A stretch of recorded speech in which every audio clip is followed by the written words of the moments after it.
এখন থেকে আমরা আমাদের কবুতর নিয়েও কাজ করা শুরু করব। এই যে এটা হচ্ছে আমাদের কবুতরের ঘর, দেখতে পাচ্ছেন কোনো কবুতর নেই, কারণ আমরা আমাদের সবগুলো কবুতর আমাদের বাসার উপরে ঘরে রেখেছি। তো এখন আমরা বর্তমানে এই ঘরটাকে ওই ঘরে নিয়ে যাব।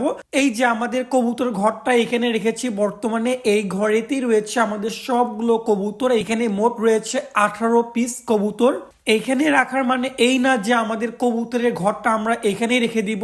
আপাতত আমরা আমাদের কবুতরগুলোকে ঠান্ডার মধ্যে এই ঘরের মধ্যে রাখতেছি, যেহেতু বাইরে প্রচুর ঠান্ডা। আপনারা জানেন যে আমাদের খামার অর্থাৎ আমাদের পোষা প্রাণী সবগুলোই থাকে আমাদের বাড়ির গ্যারেজে। আমাদের নির্দিষ্ট কোনো খামার করার জায়গা নেই, তাই আমরা সবগুলো আমাদের বাড়ির গ্যারেজেই রাখি।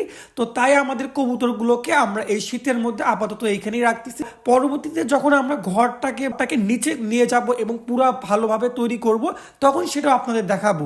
তো আজকের জন্য এতটুকুই, দেখা হচ্ছে পরবর্তী ভিডিওতে। আসসালামু আলাইকুম।